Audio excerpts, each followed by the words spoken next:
All right, hello everyone and welcome to the Jackson YMCA. My name is Kevin Butterman. I'm the executive director here at this YMCA. Super excited to get this event started. We are streaming live on YouTube and we will also post it on Facebook for those who are not able to attend in person. We also have some people who are on the way here in the next couple of minutes, so they'll probably come on in. So Welcoming Week, Welcoming America is proud to lead the growing network of hosts and partners around the United States and world who strive to make their communities a more welcoming place for all. Through Welcoming Week, organizations and communities bring together immigrants, refugees, and longtime residents to build strong connections and affirm the importance of welcoming and inclusive places in achieving collective prosperity. To celebrate and embrace diversity so every person feels valued, included, and welcome. I'm super excited that you are here. We have some amazing members of this YMCA, but also community members that are going to tell their stories. So I'm looking forward to hearing more about their stories, and I hope you are too.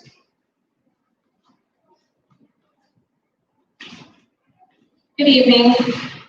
Welcome everyone to the JRL YMCA Welcoming Week. Tonight's event has been given the title Ethnic Bridge Building, which perfectly sums up why we're all here. Our goal today is to bring awareness to immigrants in our community and to gain a better understanding of those that may not have been physically born here, but call our community home. My name is Sarah Kakish. I'm the board chair here for the Jackson Orlando YMCA. I am an Arab American, and I'm grateful to share a piece of my life with you all. I am second generation Jordanian. My dad came to America for a better opportunity when he was 17 years old. I'm here to tell the story of the journey my dad has taken and why he feels blessed to be part of the USA. When my dad first came to America, he worked at Carvel Ice Cream in Yonkers, New York. His English wasn't good enough to serve the customers, so he cleaned up the ice cream shop. As his Arabic improved, he took another job as a server at a restaurant. He eventually left there, moved to Rhode Island, and went to college in hopes of becoming an engineer. Unfortunately, he couldn't complete his schooling due to not having enough money. After moving to several places, including Toronto, Canada, he followed his sister's church, which landed him in Fort Wayne when he was 26 years old. One thing led to another, and he met my mom, and I guess you could say the rest is history. As I spoke to my dad about his journey, it saddened me. I'm sure it was hard for him to recount what happened so long ago, and the struggles he had were probably painful to recount. I couldn't begin to imagine wanting freedom so bad that someone could leave their family and venture on their own in hopes for something better. But this is what my dad did. This is what immigrants do every day. They risk it all for the bigger picture. We could all learn so much. Growing up, I knew I was different from my peers. I had the great privilege of traveling to Jordan every year since I was 4. That's a long time. What was once a scary place, having been born in the United States, quickly became a second home. I always felt welcomed. My U.S. passport was greeted with open arms. Jordanians hold Americans to a higher standard, and they made me feel welcome there. Every immigrant seeking refuge here or a better opportunity should also feel that same way. It is up to us as individuals and as a whole to not pass judgment, but to come from a place of compassion. After 9/11, I joined the U.S. Air Force. I wanted to serve my country. I wasn't quite sure how it would feel to deploy to the Middle East. I felt as if I may have been betraying my own heritage. My dad was proud of my choice. He was a proud American and knew what it meant for me to serve. My Jordanian family was proud of me too. I used my background as an opportunity to connect with the people, for them to know that I was one of them. I spoke their language and looked like them, but I worried that they would perceive me as a traitor or as their enemy. This was probably the first time I felt misrepresented and felt what it might feel like to be an immigrant. And let me tell you, I didn't like it. The moral of the story is that my dad came here for a better opportunity. He may not realize it, but his decisions gave me the opportunities I have today. I'm afforded so many things that he never had. I have a broad worldview that makes me unique from my peers. I'm able to provide a different perspective and bring something different to the table of life. My hope is that being here tonight, you develop a better sense of what it means to be an immigrant, and that you also treat those around you as equals. When you see someone having a hard time, help them. Thank them for doing better for their families than they ever had growing up themselves. After all, the United States is the melting pot of the world. At this time, I would like for you all to join me in welcoming Gabrielle Ginder. Gabrielle is the lead pastor for St. Joe Kauai, and she's going to be the moderator for this evening. Thank you. Thanks, Sarah. What a great story on how her life has changed because of the decision her dad made. Tonight, you're going to hear 4 other additional stories that are unique in their ways. And I had a chance to sit down for a little bit with these 4 people, and I am so excited about what we're about to hear. So first, I'm going to invite Mink to come up and join me. Mink is from Thailand, and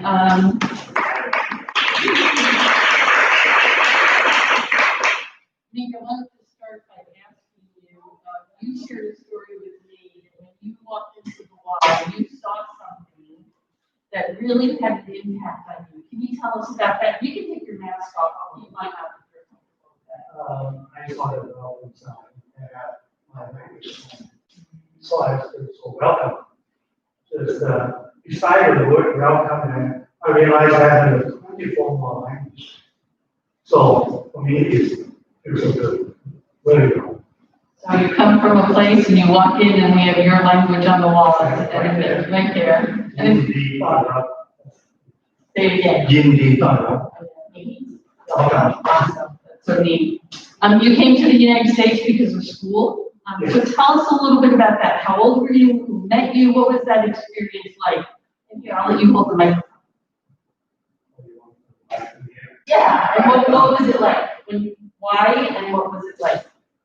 Okay, I try to get to university, but I'm not the student enough. So college I want to do is I'm not entitled enough to go there. So I actually landed, it's okay, I want to come to the United States. And I say that these policies nobody go abroad, study abroad, they should go to graduate school. But then after everybody together and my brother and sister, I all together, this board that allowed me to come. So if my brother and sister said, okay, I think. So that's the reason why. The reason is huge for me because my cousin went to St. Francis. So it's easier to know somebody in Fort Wayne, wherever you go, so start off easy. That's the reason why I did it. And I went to, first of all, I went to St. Francis again, and my English is not good enough, so I ended up with art school, or art school. And art school becomes part of IU. So I got 2 degrees, one in commercial art and one in fine art. That's what I want to say. Okay. So tell us a little bit, I know when you got here, you went to art school and then you worked in a few different places and what was that transition like? Was it hard for you to adapt to the United States? And where did you end up? I want everyone to hear the story about your career. First of all, I tell the pastor that I'm not qualified to speak on this because I already accepted the American culture, Western world culture, because I'm studying art, Western world art. So I grew up in a family that my mom and dad only movie theater. So I watched all the movie in the United States and all, show on TV, start off in glass, see or down, and smoke, whatever it is. I don't know if you guys know. So I learned Western world culture. So it's not too difficult to fit it here because I already adopt the Western world culture. I even play the rock and roll band, so it's easy to come in to come here and fit in right away. So I'm not qualified to tell some American that come here, which is difficult. because my point is I already accepted person position. Okay. So tell us about your job, your career. Okay, after I graduated, I worked for the commercial art for a while and found out that it's not what I really want to do because you have to meet the deadline and you need to decide where you're going to do different people. You know, I'm much more in fine art myself, so the way you look at it. So at that time, the restaurant opened Taco Japan. So I said, well, let's try. It's kind of fun to cook on the table. And that's 1978, I believe. They opened Taco Japan. I became chef. And then what? Then I kind of like the restaurant business because my fine degree make no money. Zero. So it's kind of interesting. I like to eat, so I don't know to cook. And I become really a lot of personal in actually, the last day I worked in Japan, Saturday night, I already cook 10 table, and all the 10 table have my daily request. So I'm very happy. I said, well, I got to do something like this. So I said, well, I'm going to try to open a restaurant. I don't have a lot of money, so I said, well, only the best way to do is something not very expensive. So I opened a hot steak restaurant, try to something simple. Okay. And again, the name comes from the 2EB cereal called Bonanza. Hard family, and the cook is awesome. So that's a good name for it. So that's how I started. Let me see here. I asked that if you had a hard time being an immigrant, and you said that you did understand the culture already to some degree. Exactly. But you talked about this 360-degree view that people should have. So talk a little bit about that as we wrap up. Actually, the problem we talk about is that the problem that people don't accept each other because of prejudice. So I said, well, prejudice is because it's me free church. So I thought, to me, I read the book on philosophy about life, and then one thing struck me that when we look at things around us, naturally, we have 360 degrees of view around us. So if you can say something 360 degrees, so everybody should have their own opinion. If you want to say the 360 way of thinking. For example, we talk about something has to like see the 360 for me it's 250. So there's different degree of look at it. So we have to accept that people cannot think the same thing. So cannot prejudge on anybody. So I think the problem with I just talked about people that come here they don't accept this 60 words. Same thing that we have problem now, with education because we prejudge. Prejudice. Exactly. That's what. Isn't that powerful that we have this prejudge and we have to understand that everyone's view and the array of their view is different. I think about you see national 360. You don't only know one way. Everybody can think different. They have their own opinion. Awesome. What The again? key word is acceptance and try to fit it. That's all. Awesome. And not just like I talk to my wife. What should I say? Well, you cannot fit it. The Western world say, when we will do exactly the same. Do you in the United States? Go eat turkey and Thanksgiving. Thank you so much, Nick. I think that you are the epitome of acceptance and it's why we love you here. It's why. And so thank you very, very much for your story. Thanks. And we'll have time at the end for questions for all of our panelists. So thank you very much.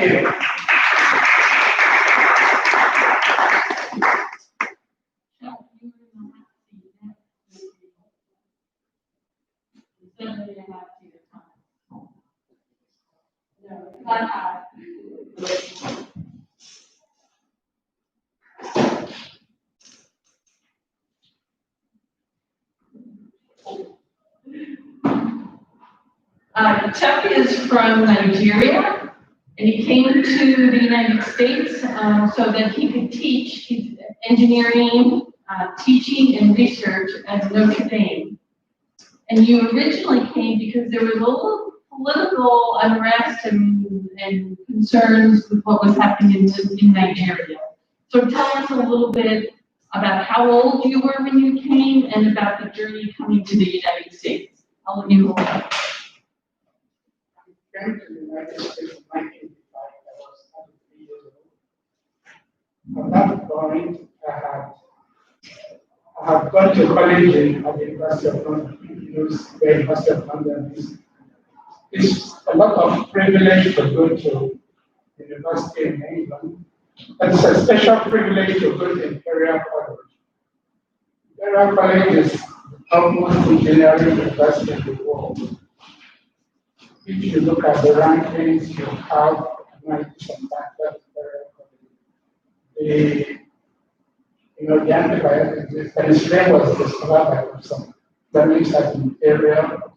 So when I went to college, I spent like 12 years. I got bachelor's, master's, PhD, PhD, I got 5 college degrees. And I went home because they needed my son. We established electrical engineering, my specialty in electrical system. Now the military took over and they made laws retroactive that carried the death penalty. One of my friends who went from England back to Nigeria is a pungent writer. A pungent writer is if he writes about you want to kill him. So after doing the writing about the military, they invited me for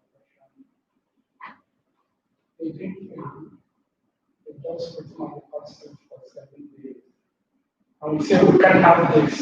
In civilized societies, we don't make laws proactive. So I had a friend from college who taught at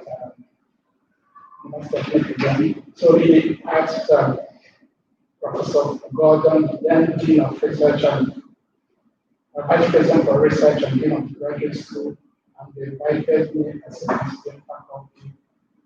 And they actually arrived and invited me to 1955. Like 6 months, it was supposed to be 6 months to see what was happening back in Nigeria, but I was staying. And you've been here how long? Yeah, that's part of the 6 actually, approximately half my life I've been here. So each want to go because luckily for me, my brother and sister here in the US, and the other 3 are in Nigeria. I like to think that 3 of us, my sister has a doctorate in educational technology, and my brother is attending the our parents made sure that we acquire good education. So when you came to the United States, was it hard to adapt to the American culture? And what kind of challenges did you face as an immigrant to the United States? At that age, I had already formed actually when you're in high school, I went to boarding school, like Christian boarding school, American boarding school, and it was safe, no watching really, I'm fairly aware that about there were evangelicals here, there were evangelicals in Britain. There's something we call IFES, International Church for Evangelical Students. There are also NIFES, British for Evangelical, and that's Christian Union. These are evangelical institutions. The challenge that I thought that evangelical is because of the Greek word evangelos, meaning good news. I always thought that Christianity was almost actually in England. My best friends I had in Greek. Being a practice, so I was a doctor in place and once in a while went to their home. So learning race wasn't really on the whole view. But when I came to the United States, you notice that there are certain rules that are made for black people and certain rules that are made for non-blacks. It's insidious unless you are affected, you never know. So was there a lot of times that you faced some prejudice that were really hard? And has that changed over time, or has it impacted your thinking? Where are you today as opposed to half your life ago when you first got here? What did you learn about being an immigrant?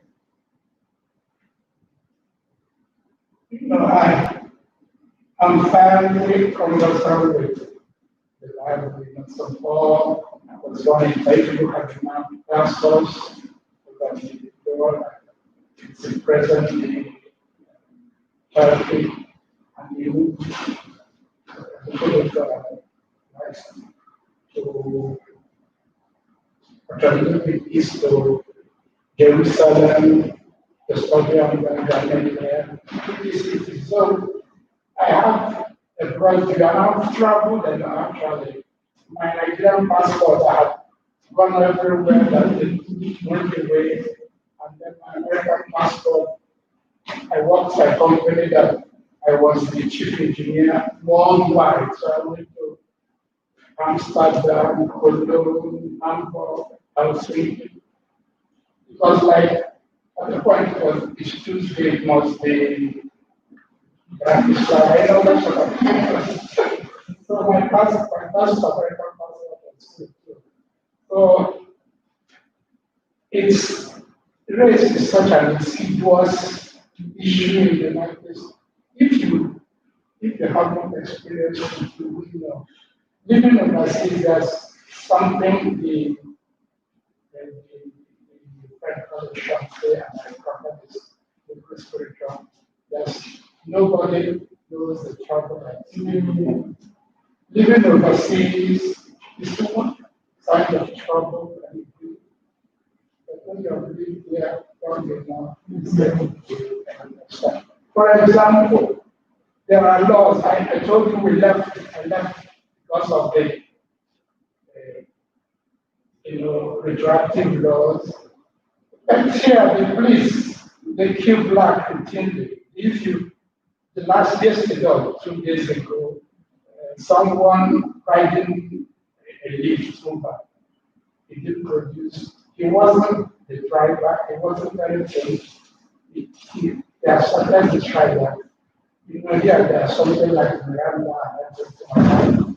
There was no the police pummeled them and beat him up. In those days, we said, "Oh, this can't happen in that civilized Western society."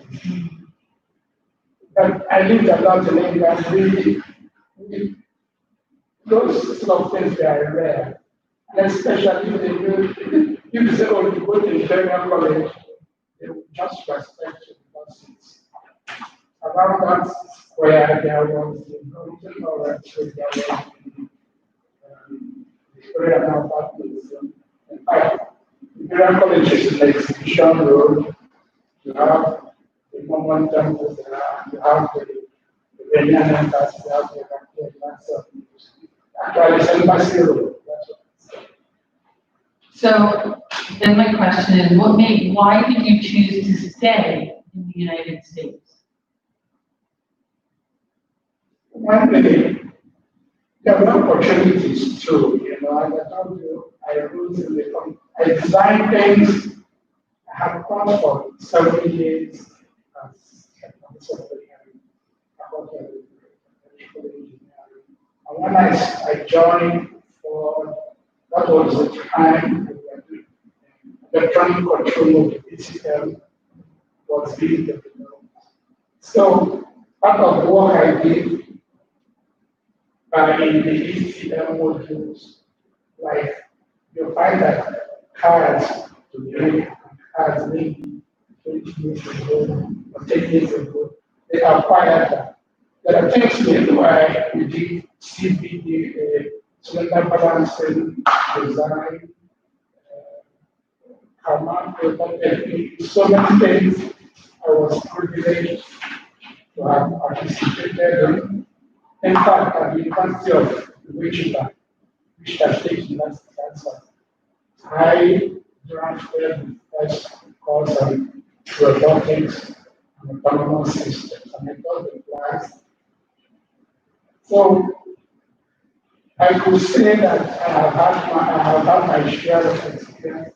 I'm a senior member of the IEL group. It's a worldwide organization. If I feel myself to come out of the field which I like, those things are the point. It's not really as important as the field. So I just coming to the why swim and play rocket one and play. In fact, over there in London, the YMCA was the nearest sport that had squash. So I came there was squash court over there in downtown. I played with Jeremiah B.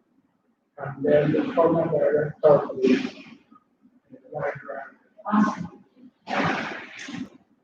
We love having you here. I love seeing you and knowing that you're walking down the hallway and we're going to have a great discussion about theology or philosophy or whether you're really an interesting man. But talk about profound, right? No one knows the trouble. I don't know. Nobody knows the trouble. Yeah. You see, when you go outside, you say, what training do you live in America? Exactly is the problem.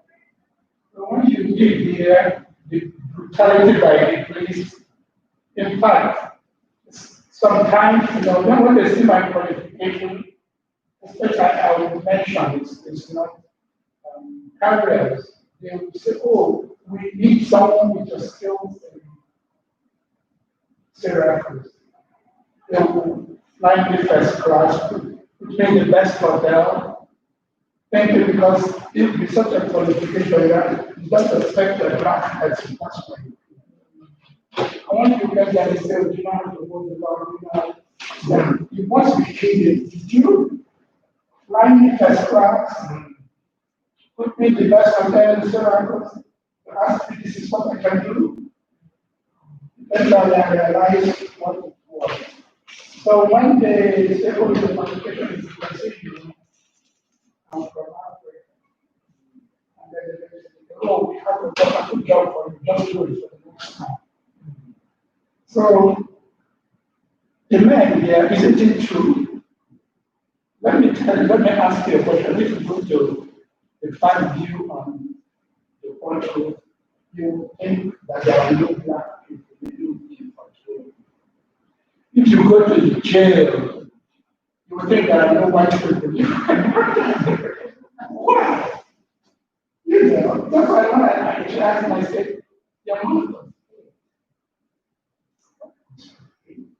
no, we are not the Nigerian folks, we are not the Nigerian folks. After 400 years, 500 years, even this time, this states out. Yeah. Wow. In fact, I always make fun that when during the stop of the banquet of the land, supper of the land, and the land, if I'm there are it will be like Thanksgiving in a dysfunctional family. If you're eating and you get some hiccups, you say, oh, I don't want to eat here. Anyway, so seriously, that's a great example. When I asked Chuck and Tabitha, and I asked Chuck to be a part of tonight, he said, I'm not sure you want me. Because I don't have everything's wonderful stories. I was like, that's exactly what we want. So isn't it fascinating to hear Nick's story and Chuck's story and how different they are, but we can learn from both. So thank you very much. And us too, thank you.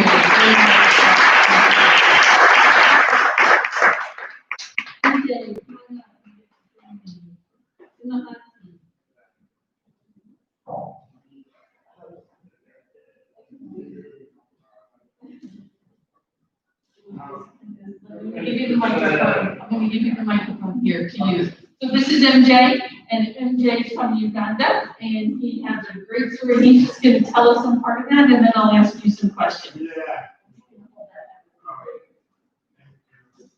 My name is MJ. Now, this type is my name MJ, M stands for man, J is always the father's name. And last name is Mystery. Mystery has an occupational name. You can be a doctor, engineer, whatever. Last name will signify occupation. So mystery for us means carpentry. Now that means you are a carpenter. But that means you got to learn that trade. I can be a civil engineer or a research engineer, I've done all that. But I still have to learn how to cut wood, nail it to one of the houses to and do all carpentry. That's a mandatory requirement. So I know a little bit of that too anyway. So I was born in Uganda, to school there, and obviously did all that part there and learned some trade there, and then stayed there for 20 years. And there was that Idi Amin from Uganda, he made me over for everybody, all British agents today. Once we tell British agents and British agents and British people, the country goes down. So the economy went down.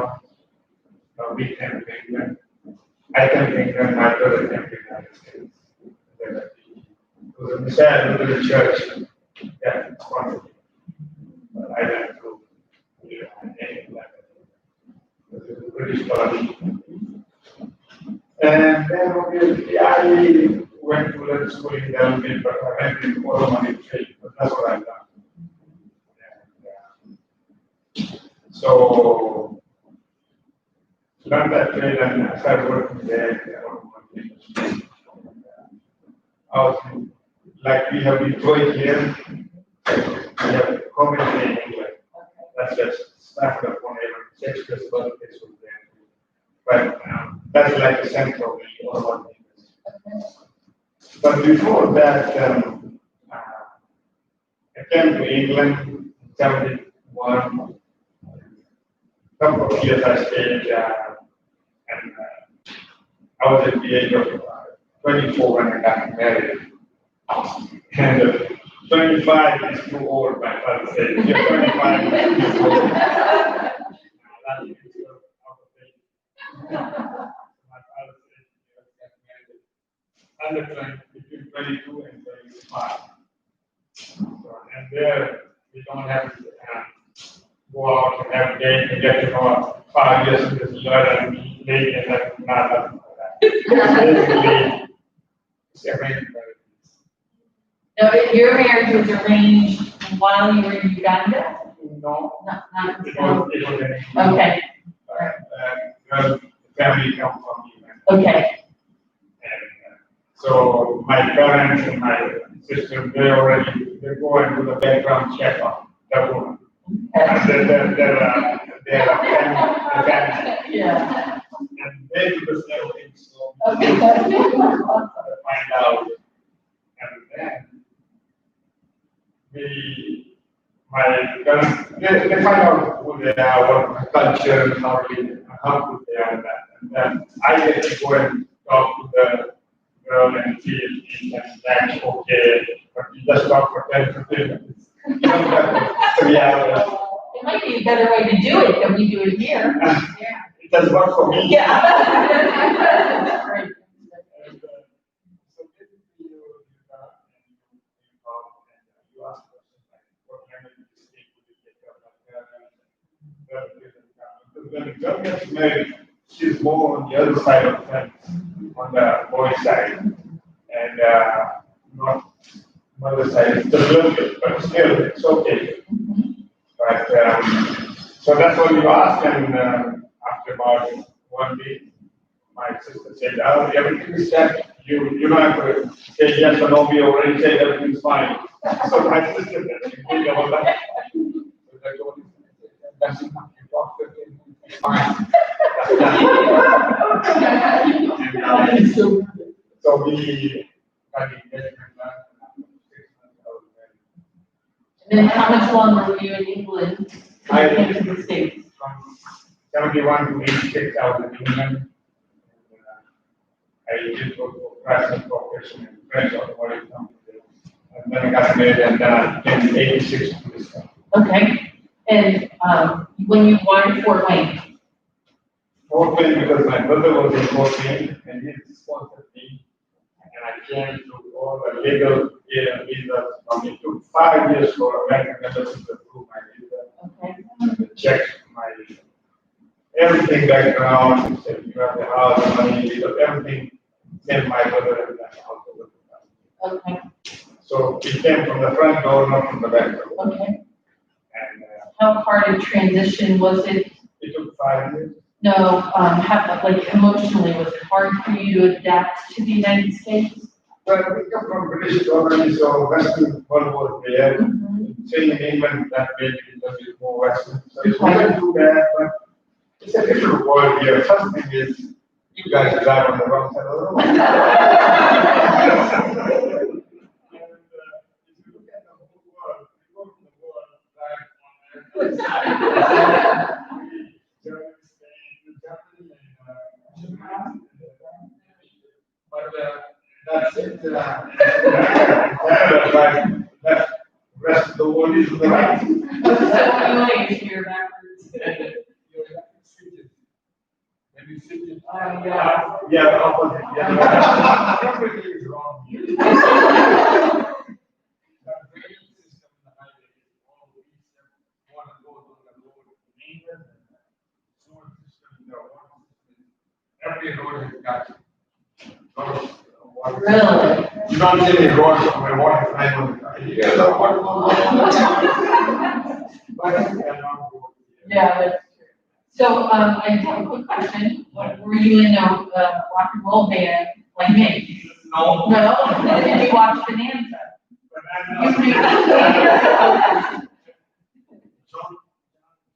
John Wayne. Yeah.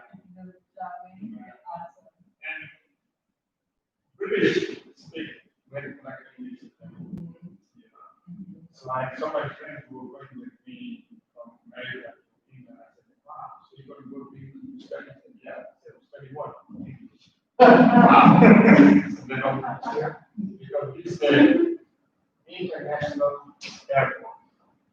You guys say international. Yeah. You said, I want a glass of water. You said, I got water. So that's those are some of the, but anyway, Why, did you come to the YMCA? oh, first thing is, you need good health. So exercise, I've been doing that in England, in Africa. And going to schools back in Africa, 10 miles one day was like a small thing. 10 miles, I can every day and back, 20 miles. Too many people can do that. No. But, so exercise, that's why I came. And obviously, we have a lot of training here, so many facilities here, people are here nice, and so everything is here. You have to take first step of now. Awesome. So that's one thing. And it's very Awesome. One of the things that is important for why is reaching out and helping people. And I know that that's important to you, and it was important to you and your wife also. right. So talk a little bit about what your desires. My desires are to, in the world, well, I work for the, I have my back, I did like to go back to Sure. I did that and got my association in automotive studies.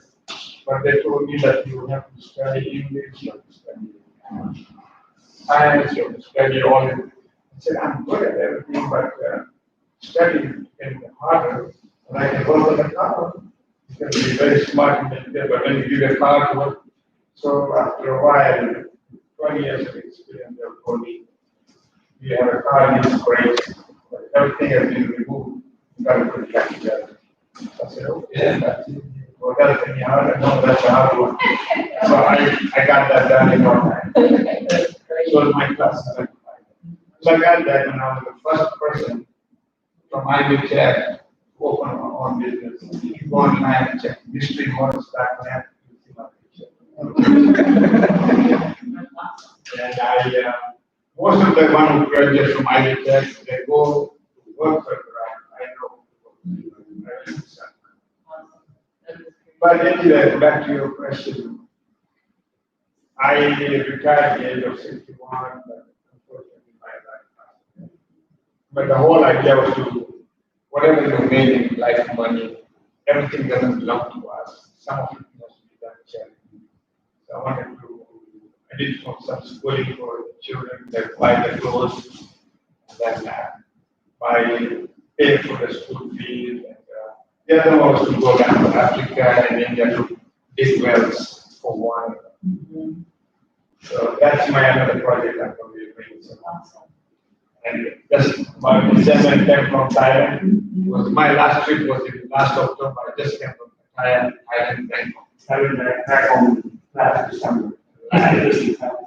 So I've been to that. So I've been to half the world, the other half remaining. I love that it is so important to you to share and give to others. Right, because everything we make, we should share and give to others because you don't take nothing with you. You have to have guts to do things by your side. Otherwise, everything is not being here. So, whatever you make money, whatever you do, you should do. And the rest of the world does a lot for everybody, but you should do that too. You can give a lot, you can only give little bit. You have to give very faithfully. Very gracefully. One thing interesting, what difference between United States and Burma, like you mentioned, is our money. United States, it's the same size and the same color. Another country have different size and different color. Is that correct? Yeah. Yeah, German, China, whatever. Yeah. So I went to gas station, they said, please pay me the smallest bill. So I go and ask you which one you want.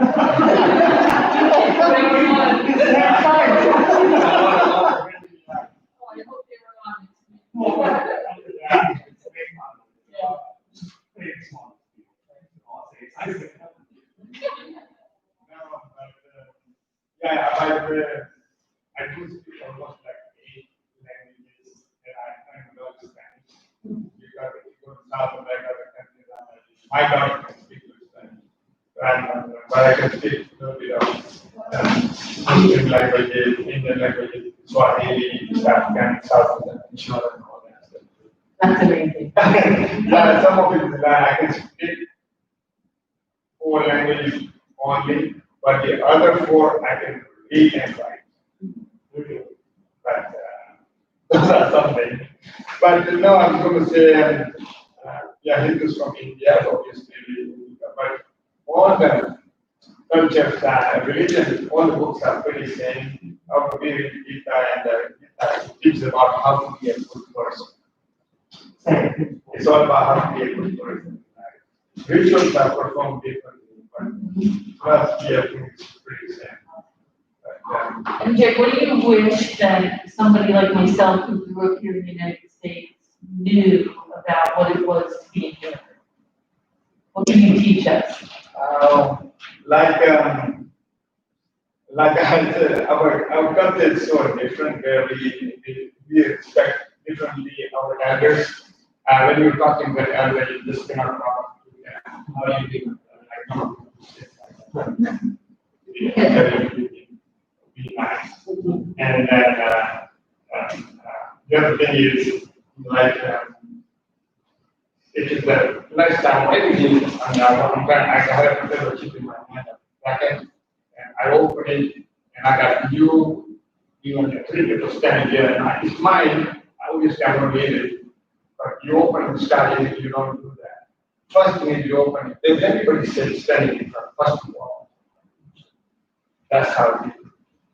So that's something. Well, those are small things, but those are matters. And we expecting efforts, how you talk, how you say it, and always learn a lot from that. And there are other things we can say a lot, but time. Have there been hard times as you've adapted to the United States? Have you faced some prejudice or struggles? Not really at all, no. I have been very lucky, never had that issue at all. People were nice to me, and I never had any issues about racism and that or anything like that. And I've been able to communicate well with people. Not, maybe if somebody else thought differently, I don't know, but I never had anything that might say, but I never had any that issue. Probably because you're so nice. So it would be hard to be unkind. Maybe that could be. I think so. So, well, thank you for sharing. Is there anything else you want to tell us? I wanted to tell a couple of small things that my going to travel the world, but I've seen few wonders in the world. One of them is to climb Mount Everest. And I did climb a little bit, but it was not my cup of tea. Very patient. But we took it out and went on the ground. That's a good way to do it. Yeah, we did climb that. The second one was to see pyramids in Egypt and all that. I've done that. I've been to Jordan, I've been to Sudan, I went to Kuwait, and the other one was India, Taj Mahal in India. That's one of the wonders. But there's some more.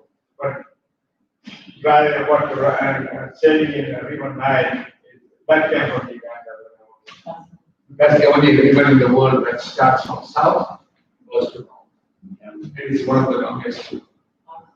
And so I've done that. So that's a more wonders to do, but it's got really little making. It's probably right now of time. Yeah. But I think your experiences in the world energy relate to what Nick was talking about, the 360-degree view. I think the more that we see people, the more we see the world, the more open we are. right. So, yeah, awesome. I was going to read a couple of quotes, something maybe you guys may like. I'll just read it from the side. It says, text of life. If you like this step, if everyone, that's a keyword, if everyone is happy with you, then surely you have made many compromises in your life. If everybody is happy with you, then. But if I'm happy with every one of you, then surely I ignored many faults and defects of everybody else. I ignored that. Otherwise, it will never come.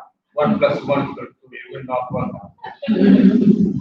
And the other one is, if your family is your best friend, then surely you are the luckiest person on this planet. But if your best friend, now family is okay, but best friend is any of you guys. If you guys become my best family, then I don't even need that. Thank you very much.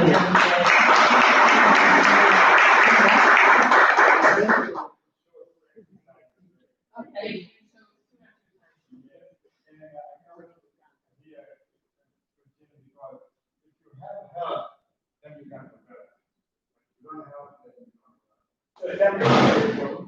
They're very easy, but I think 90% of them won't be able to do it. Okay. It's very simple. What it is, you sit like this, okay? You lift one leg, and you just stand there. That's all you have to do. Like that. And then you do this again. Okay. Much more reverse. If you try to do it now, maybe how are we going to do that?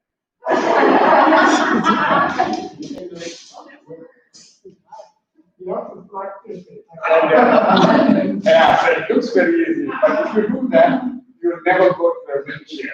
That's what that is from Malaysia, Indonesia, and India say that.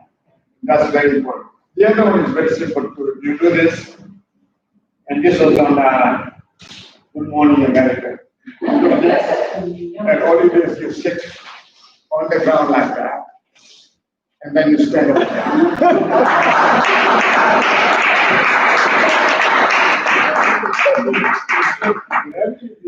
That's why I like to say that. We'll all try that in the privacy.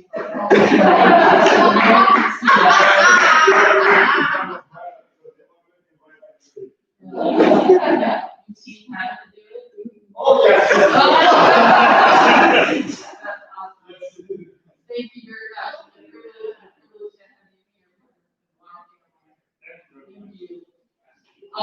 Last and certainly not least, sorry guys, the prettiest of our panelists, Vanessa, come on up.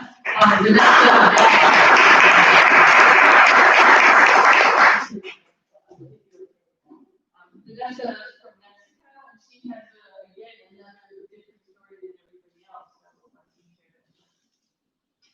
Hello, everyone. So my story is kind of different. I was brought to the United States when I was 2. I was brought illegally, and I actually came through straight to Border Patrol. So I was my family was able to find a family friend that had children the same age as me and my brother. And when you're that young, you really can't tell the difference yet with children. So we used the family friend's children's passport, and it came through Border Patrol as if we were those children. I've been here since. I have not left.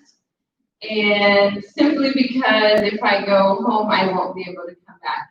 And I'm 20 years old now, so I pretty much built my life here. And I do have family in Mexico, but it would be a difficult challenge to go back and try to basically restart your life. So I am in my junior year of college at St. Francis. I study nursing. But when I was first enrolling into school, a lot of the process and stuff in elementary, it was kind of difficult. I told Tabitha this. A lot of the times you do a lot of the translating for your parents. My parents don't speak good English, so we were the main professional interpreters at 7 years old, 5 years old. And so a lot of our own paperwork we would fill out, even as young as elementary. Whatever we understood, we would fill out, and whatever we didn't understand, we either took and asked questions or we tried to figure it out. So that alone is difficult. Most of the times you play teacher at a young age, not only for yourself, but for your parents. And a lot of the times when I was enrolling into school, they would always try to put me in ESL classes. ESL classes are English second language, which English is my second language. I learned Spanish at home, learned how to read, write in Spanish. My mom said, when you get into school, you'll worry about English then. But we actually learned English at home watching Dora. So we would watch TV all day, but we would learn English. So my brother is 2 years older than me, so he took that step into school first. Struggled a little bit more to learn English than I did because he was the first one to go into that. And by the time I was ready to go into preschool, I knew English, I knew how to have a conversation. Obviously, I was learning, so I was still learning ABCs, stuff like that, but I knew how to communicate in English. And up until 5th grade, I was getting tested every year for ESL classes. Even though I would go in and pass the test the first week and test out, every single year they tried to put me in those classes. And I think mainly because my parents didn't speak English, they kind of assumed that my English wouldn't be as well. either. But it was a struggle to try to explain to them, like, hey, I know what I'm talking about. I know how to read stuff, I promise. But it was I told Tabitha up until I was in 5th grade, I didn't understand why it made a difference that I wasn't born in the United States. So I got an opportunity from my 5th grade teacher, actually. He was like showing me the school that's here in Fort Wayne. It's a private school, and he's like, hey, like you should really look into this school. Here's the date, they have testing to help pay for the school. Like, just go try to do it, and see what you can get so that you can go to these schools. And my parents were always like, you know what, I don't think so. Like, for a lot of the financial aid resources here, you need a social security number. You don't have that, so you won't be able to. I didn't understand what a social security number was. Like, I thought you could just go to an office and get it. I didn't know it was something, a privilege to have. And so I obviously didn't end up doing any of those testing for that private school. I ended up going to Portage Middle School, and then I went to Southside High School. My senior year in high school was probably like most of you guys. You're trying to figure out what you're going to do. And I knew I wanted to go to college. I just didn't know how I was going to afford college, because as an undocumented immigrant, you don't get a lot of that financial aid. So you don't qualify for FAFSA, you don't qualify for any federal funds or anything like that. So a lot of the times you're paying out of pocket if you want to go to school. And so in my head, I was like, well, since I won't qualify for most scholarships, I'll just go to Ivy Tech and, all fails, because it's the cheapest option. But my senior year, I was made, so a friend brought up this scholarship to me, and she said, you don't have to be a citizen, you don't have to be anything, just apply. But by the time she told me, I had 2 days to apply before the deadline. But I was like, you know what, I'm still gonna go for it. It's go big or go home. The scholarship was a full ride to any Indiana college. It included $900 a year for a book stipend to purchase like any books that you needed for class or supplies that you needed for class. A lot of my gifted peers also applied for that. So like the valedictorian that year, the valedictorian, all top 10, and it was like that for every school in Fort Wayne. So I was like, I'm just gonna go ahead and try. I ended up applying, and I told Tommy that it was so weird because the school kept calling my phone, and since it was programmed for my phone, since my parents don't know English, I was like, why do they keep calling me? They want to talk about my senior year. No one else is getting this call. And I was just so confused. And then it turns out they were trying to notify my parents that I received this scholarship, and they were waiting to announce it to me. But they wanted my family to know so that they could be there when I was told about the news. So I ended up receiving this scholarship. It's called the Lilly Endowment. It's through the Community Foundation of Fort Wayne. And I was blessed with that, and I don't have to worry about how I'm affording school. But it was a journey to try to get there. I feel you're carrying a pretty good. Yeah. Yeah, so I'm in my junior year, and if you guys know anything about St. Francis, they have a pretty good nursing program there. So I'm in my junior year, and I have a 3.9. It's hard, but so a lot of this is just trying to balance my home life, balancing work, balancing doing things like this, trying to be a well-rounded person overall. So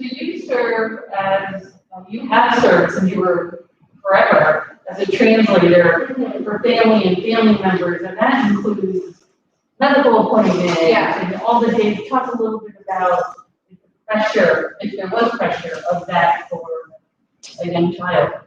So I like to use this example. So my grandmother was diagnosed with cancer and has passed away. But every step of the way, I was at every appointment translating from doctor to her what is going on, how she's feeling, any questions she has. And a lot of the times I was in school still. I was going to college while this was happening. So I was waking up at 6 a.m. to go before the doctors got there for their round. That way I could be there to let them know anything that happened that night or the day before, after their round.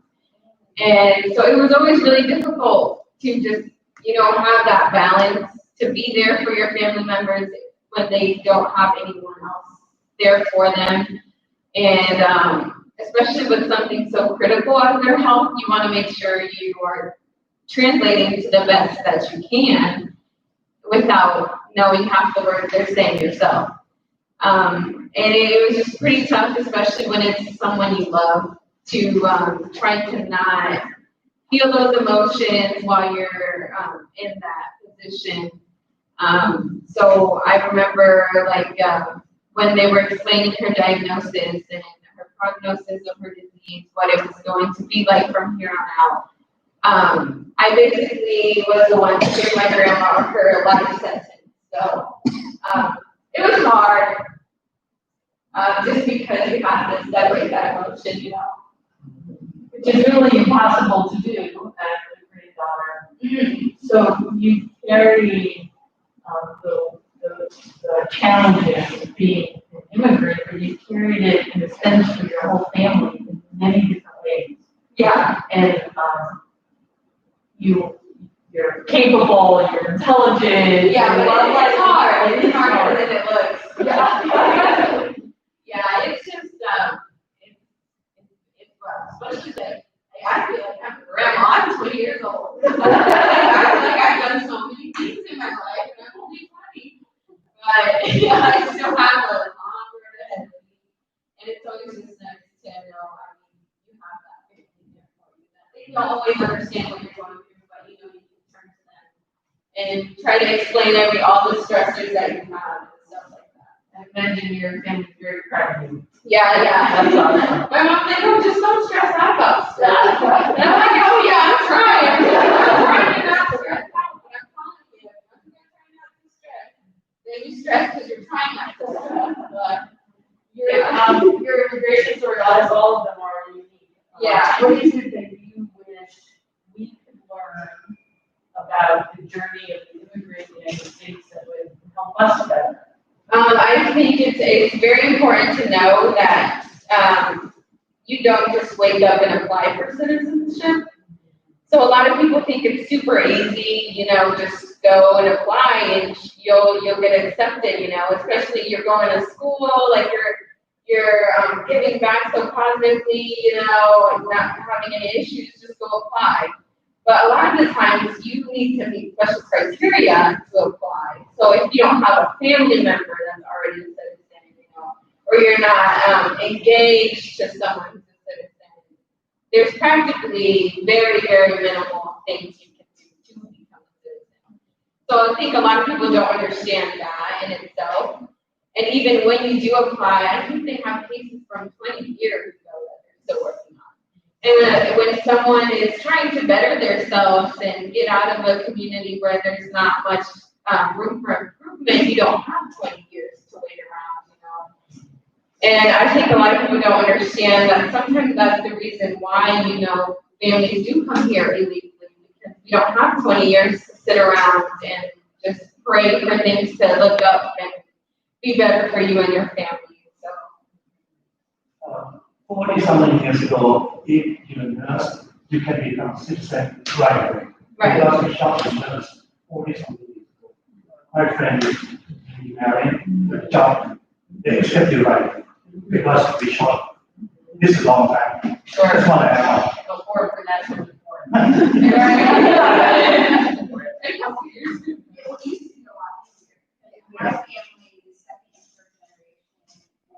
third generation, and literally when they came, you could literally just apply and show some documentation and what you're looking to do, whether it's study or be a pastor or whatever, and then they were able to get accepted. So we were very blessed to have, the third generation, one side, second generation, and they were able just to do it that way. Well, one side they were born in Southern Texas.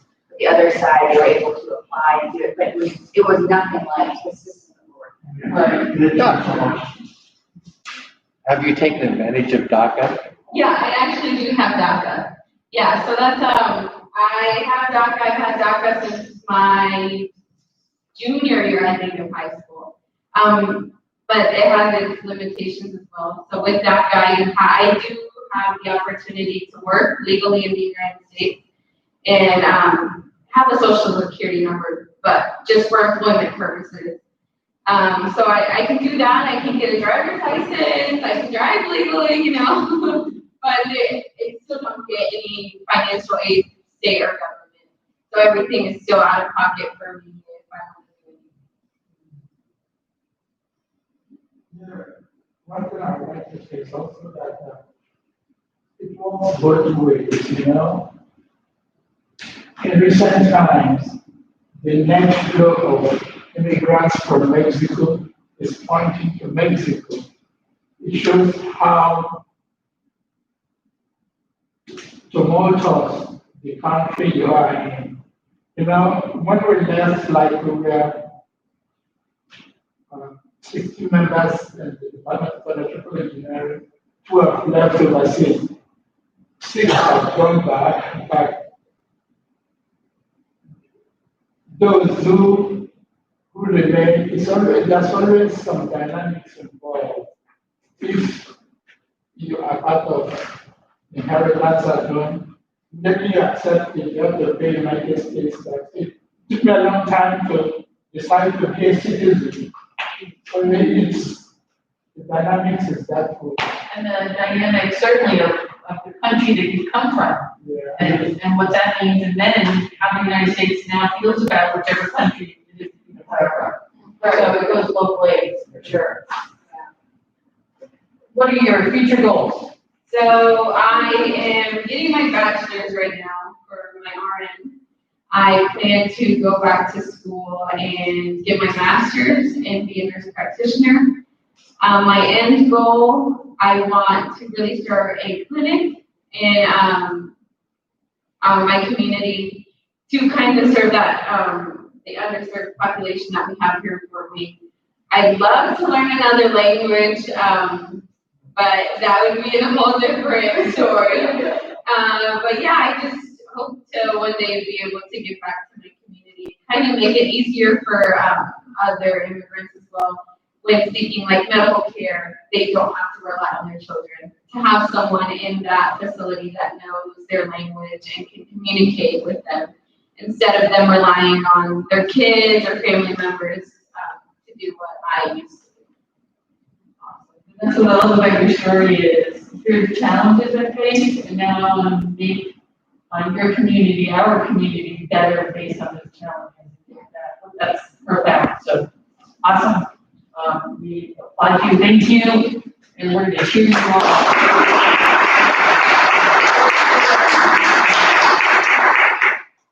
We've had a few questions. Anybody have any other questions for any of our panelists that you would like to ask? I think just a general question for everyone would be, how can individuals who are not immigrants be an ally for you?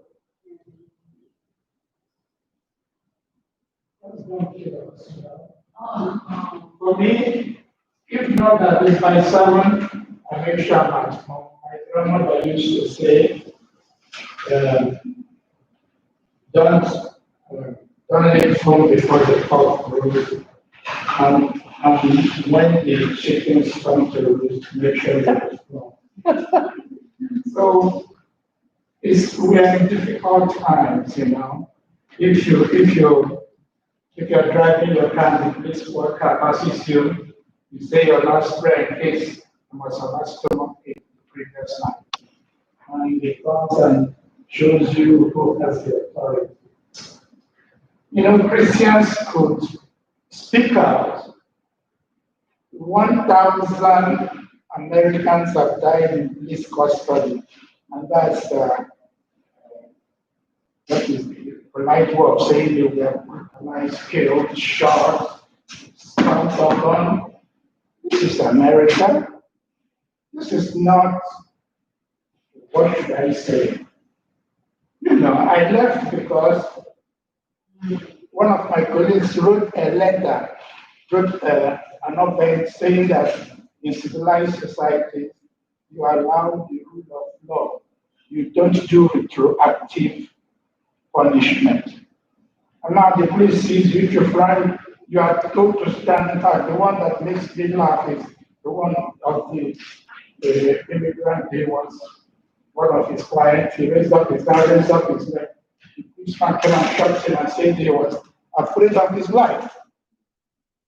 It's laughable, but it's tragic. This is 2020.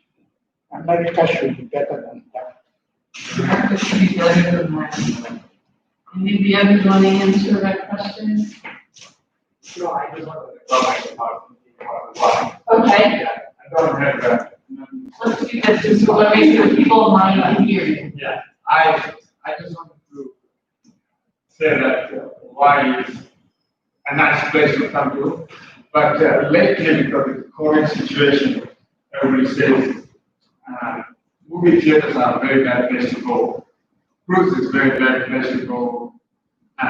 Gym is a very bad place to go, especially to fly in plane time, which is maybe it's all true. Okay, but I haven't been close, so I don't know what. They say gym, I come here to gym. This is most of the gym. This place is very clean, very nice, and scientifically is clean, and staff is very nice. Everybody's nice and good thing. So I don't see any problem, but people say, why do you go to Nashville? You should go there. I'm coming here. But the place is good, but people need to know that. I'm not just trying to say this thing just to make people our life happy here. I'm telling you what they do. It's very nice, very clean, and safe. So I feel okay. If you ask most of the people, they say, well, I haven't been doing. I don't know. I'm not also thinking they do. Thank you.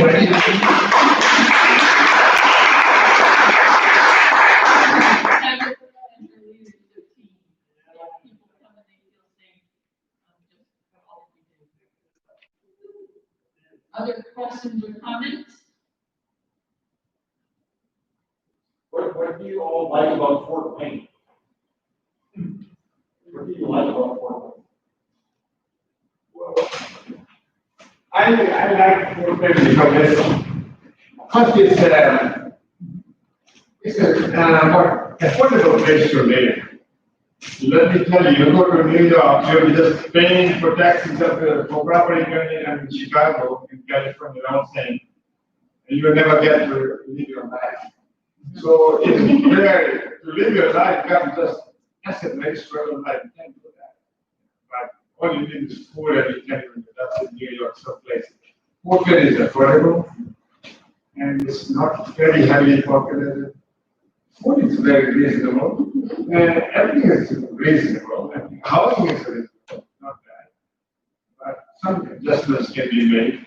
But everybody wants more money, but it's Affordable. Yeah, that would help it. I think what I like about Fort Wayne is I find it really easy to make connections. Like you don't have to know a person to sit down and make a connection with them, and then they end up helping you out in some way. Like you can sit down, be sitting down with a very important person and get to know them and make a new connection. So I think it's just really easy to move up in the ladder in Fort Wayne because it's not a big city, but it's a decent size to where you can definitely go places. Yeah, I'm agree with the side of Fort Wayne. I live in Bangkok. No.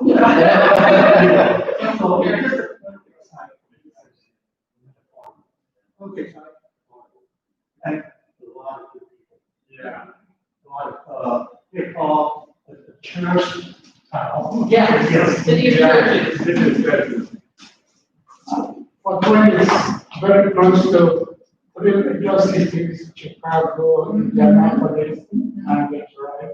So if you want to zoom up, you can always go someplace you like, If you want to visit the museums in Chicago, you could always make a day trip. If you want to visit the children's museum in zoo in Indianapolis, you could take the place. And so it's a very good place to raise kids. And all the things for me, I've always played games, tennis, racquetball, pickleball, all sorts of things. It's affordable to and swimming pools and lakes. It's a good place to retire. So far, so good. Awesome. Good place to raise a family and a good place to retire. Now I'd like to invite Nikki up. She has some resources for any of us who desire to talk about this. Hi, I'm Nikki Daning. I am a board member here at the Y. I'm also a teacher at a local middle school. I'm not an immigrant or a refugee, but I'm going to share a story with you anyway. I think our program, we call the ELL programs now. Yeah, because a lot of the students, English is not their second language, it's their third or even their fourth or fifth. A lot of our students come knowing multiple languages. And we test, once you test out, you don't have to test again. So hopefully we've learned from our mistakes in the past. But every year our ELL program at the school puts on a culture fair. And the students who come from all over the world, we have students from Asia, from Africa, from South America, from Central America, they create a big science fair board to tell about their culture or the country they're originally from.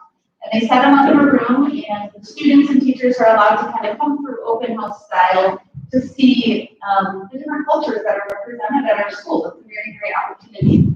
And my 2 years ago, I went to the fair, and I think it might have been the first time I went to the fair. I've only been there. This is my fourth year at school. But anyway, I'm walking around, and a lot of the students are shy. They stand by their board, and they'll talk to you, or they'll just point to things, because a lot of them don't know English very well. But there was one student, she was a sixth grader. I teach seventh grade, so I didn't know her very well. She's 11 or 12 years old. She knows some English, but not a lot. But when I get to her board, she immediately grabs one of the garments she brought with her, and she stretches it out and wraps it around my waist and puts me in this garment. And I've been thinking about that a lot as we plan this panel, because I think of that action as so inviting. She literally came at me with open arms and wrapped me up. And I think that's one of our goals here, is to help us find ways that we can be more welcoming, we can be more inviting. And here's this little girl who has all the excuses in the world to just kind of stand by her board and nod at me when I walk by. She didn't use any of those excuses. She met me with open arms. So coming to this panel is a great step to be more inviting, to hear all these stories that are members in our community.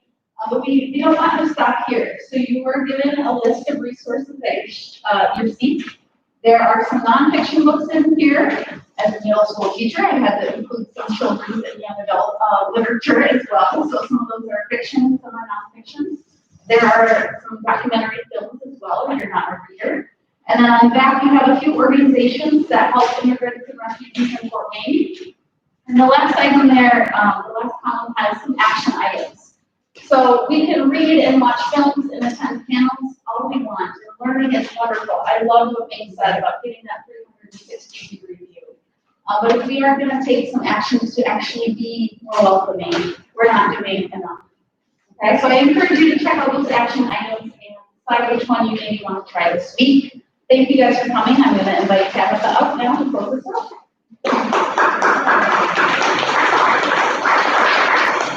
All right. Okay, I have one quick exercise. So at everybody's seat was a sign. And your sign says, I'm a welcomer. I want you to write your name on this sign, and I want you to write why you're a welcomer, why you celebrate Welcome Week, why you came tonight, why you spoke on our panel tonight.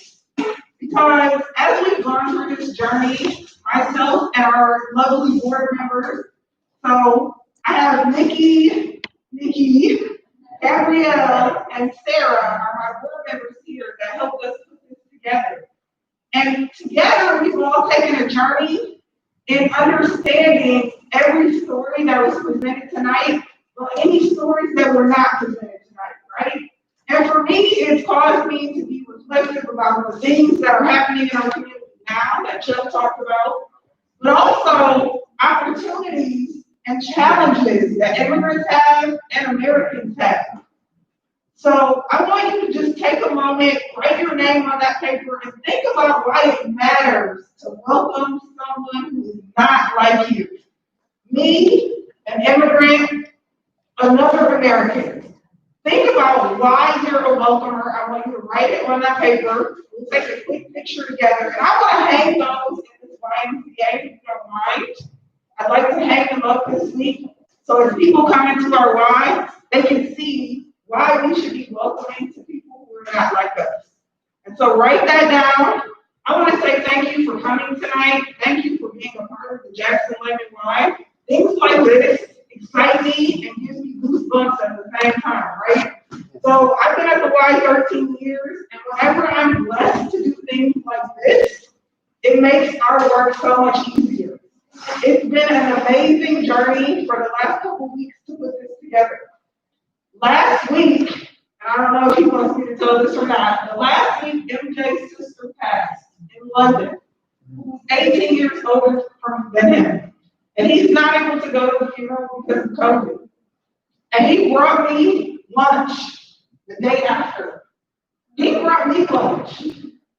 I mean, this is the kind of memories we have at the Y, right? People are like, well, she's in charge. But I have friends here, like him, who came to stay in my office and said, you know what, my sister died today, and I want to talk to her. He didn't have to do that. I opened my door, and he came to talk to me. And then he comes to talks all the time anyway, but he brought me lunch, you guys. That's a relationship that I can't create anywhere else but at the YMCA.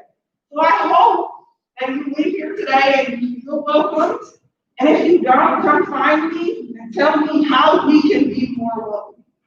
I just want to thank my board members, my staff, and our panelists and all our guests for coming today.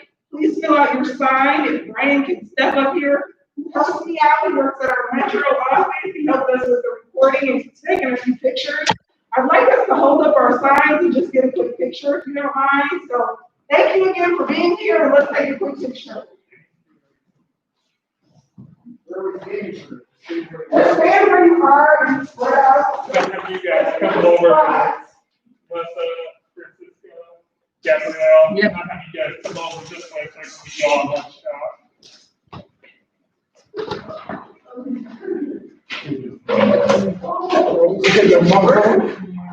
Oh, can we get my phone too? I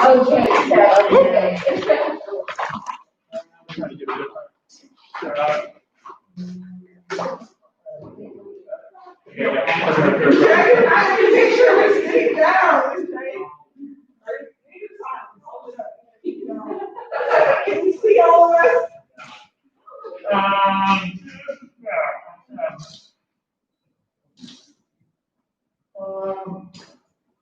Yes, can I have you actually come over to Tim's other side, right about there? Or just this way, just ahead.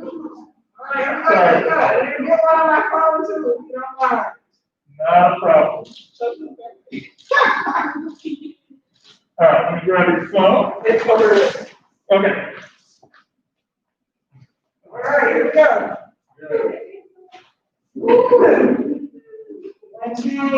Three, four, five, one.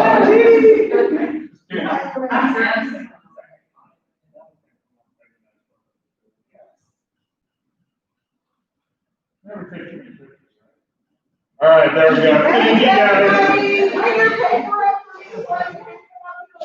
Thank you so much for coming. We have water and a couple of snacks. Thank